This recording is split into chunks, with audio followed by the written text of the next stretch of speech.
রাসূলুল্লাহ সাল্লাল্লাহু আলাইহি সাল্লামের কথায় কি পরিমাণ মজা। জিমাদ নামে এক ব্যক্তি আসছে, সে ঝাড়ফুঁক করে, ঝাড়ফুঁক। তো জিমাদ মক্কায় আসার পর কাফেররা চিন্তা করলো, এই ব্যক্তি ঝাড়ফুঁক করে, দেখি মোহাম্মদকে ঝাড়ফুঁক করায় তার মাথাটা ঠিক করা যায় কিনা, নাউজুবিল্লাহ। তো জিমাদ যেতে আসলো, আসার পর তারা বলল, শোনেন, এই মক্কায় কিন্তু একটা লোক আছে, তার নাম মুহাম্মদ। সামিআ মিন সুফাহাই আহলি মক্কা, মক্কার নির্বুদ্ধের কাছ থেকে জিমাদ শুনলো, ইন্না মুহাম্মাদান মাজনুন, মুহাম্মদ পাগল, নাউজুবিল্লাহ। মনে রাখতে হবে লোকটার নাম কি, জিমাদ। তো আসছে, আসার পর তখন তারা এই কথা বলে দিল, জিমাদ তুমি তো ঝাড়ফুঁক করো, এই মোহাম্মদ নামে নাউজুবিল্লাহ একজন পাগল আছে, নাউজুবিল্লাহ, তাকে দেখলে ঝাড়ফুঁক করবা, নাউজুবিল্লাহ। তো জিমাদ বলল, টেনশন করো না, দেখি আমার ঝাড়ফুঁকে ভালো হয়ে যায়, টেনশন নাই। একদিন লাকিয়াহু মুহাম্মদ সাল্লাল্লাহু আলাইহি সাল্লাম, নবীজির সাথে সাক্ষাৎ হয়ে গেছে। সাক্ষাৎ হওয়ার পর নবীজিরে বলতেছে, তোমার বিষয়টা আমি জানি, তোমার যে সমস্যা আছে জানি, টেনশন করো না। আমি যদি ঝাড়ফুঁক করি, আমি আশাবাদী আল্লাহ আমার ঝাড়ফুঁকে কাজ করবে। আবার এটাও কয় আল্লাহ ঝাড়ফুঁকের কাজ করবে, তুমি টেনশন করো না। তো নবীজি কিছু বলতে চাইতেছে, জিমাদ শুনতে চাইতেছে, ঠিক আছে বলো। নবীজি তখন বলা শুরু করলেন, ইন্নাল হামদালিল্লাহ সুবহানাল্লাহ নাহমাদুহু ওয়া নাস্তাঈনুহু ওয়া নাস্তাগফিরুহ। এতটুকু বইলা নবীজি বললেন, ওয়া আশহাদু আল্লা ইলাহা ইল্লাল্লাহ ওয়া আশহাদু আন্না মুহাম্মাদার রাসূলুল্লাহ। কোন riwayate কম বেশি আছে। নবীজি বললেন, সমস্ত প্রশংসা আল্লাহর, আমরা তার প্রশংসা করি, তার কাছে সাহায্য প্রার্থনা করি, আমরা তার প্রশংসা করি। আমি সাক্ষ্য দিচ্ছি আল্লাহ ছাড়া কোনো ইলাহ নাই, মুহাম্মদ সাল্লাল্লাহু আলাইহি ওয়াসাল্লাম আল্লাহর রাসূল। জিমাদ ঝাড়ফুঁক করতে আসছিল, জিমাদ ঝাড়ফুঁক করতে আসছে।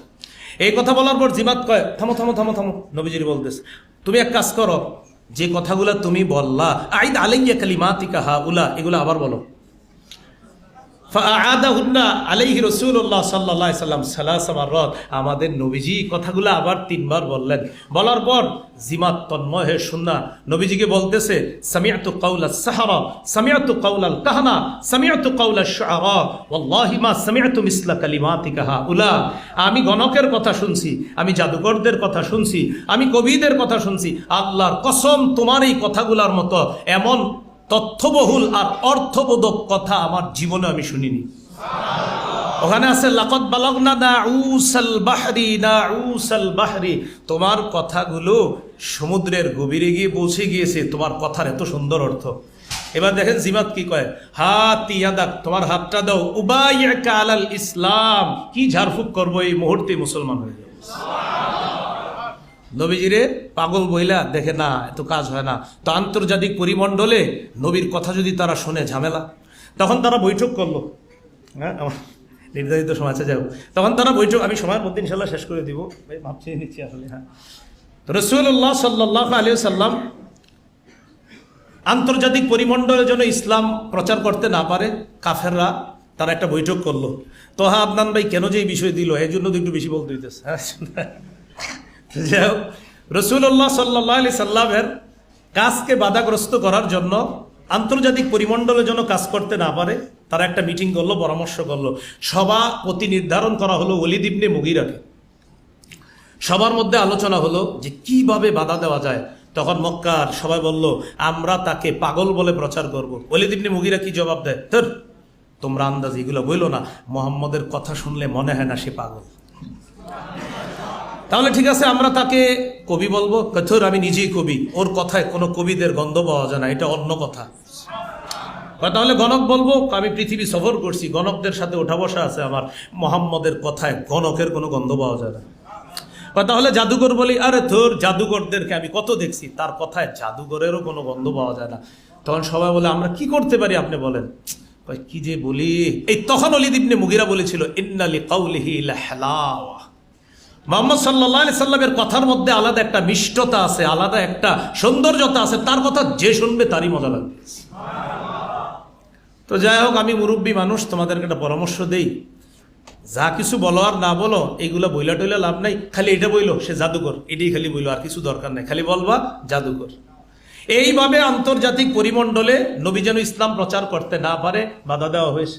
পরের ইতিহাস সবার জানা, যারা আসছে, আসার পর সবাই বলে, একজন জাদুকর আছে, যায় না। সবাইকে তাহলে তো যাইতে হয়, দেখতে হয়। হ্যাঁ, আন্নাসু হারিসুন ফিমা মুনিআ, মানুষকে যে বিষয় নিষিদ্ধ করা হয় এটাতে মানুষ আগ্রহী হয়ে ওঠে।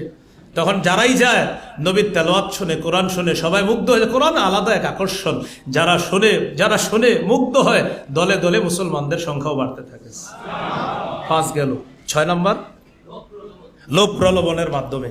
যে মোহাম্মদের কাজ তো বাধা দেওয়া যাচ্ছে না, লোভ প্রলোভনের মাধ্যমে দেখি বাধা দেওয়া যায় কিনা। কি করা যায়?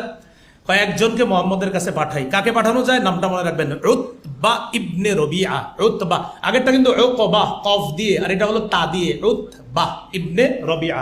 আগেরটা কফ দিয়ে উকবা ইবনে আবি মুআইত, ওই যে জালেম।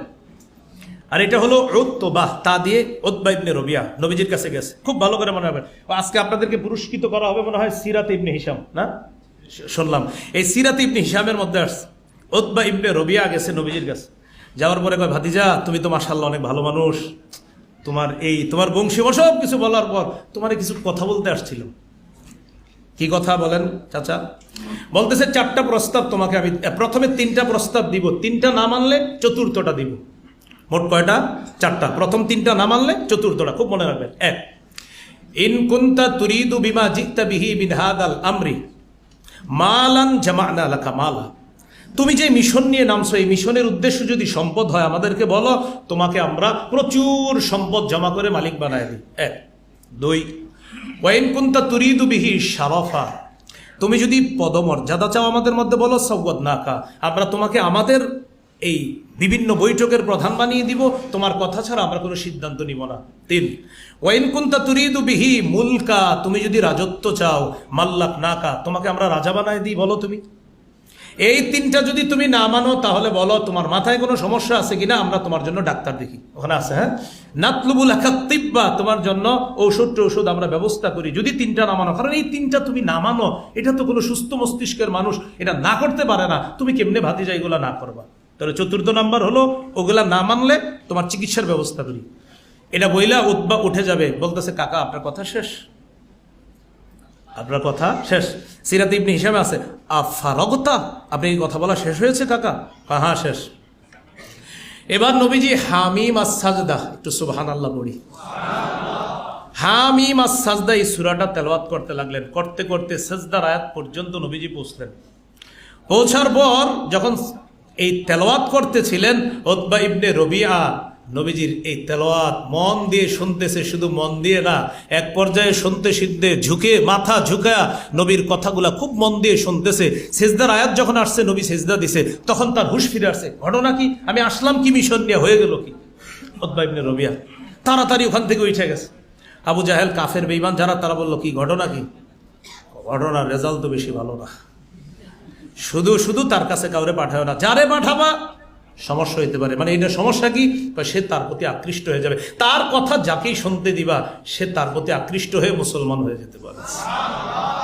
7 নম্বর, বয়কট। সবভাবে কাজ হয় না, এবার কি করা? বয়কট করা। তাকে বয়কট করি আমরা সবাই মিলে। বয়কটের মধ্যে তারা কি করলো? বয়কটগুলো কিভাবে মনে রাখেন? 1, মুসলমানদের সাথে কেনা বেচা করবো না আমরা। 2, তাদের সাথে বিয়ে শাদী কোনো হবে না।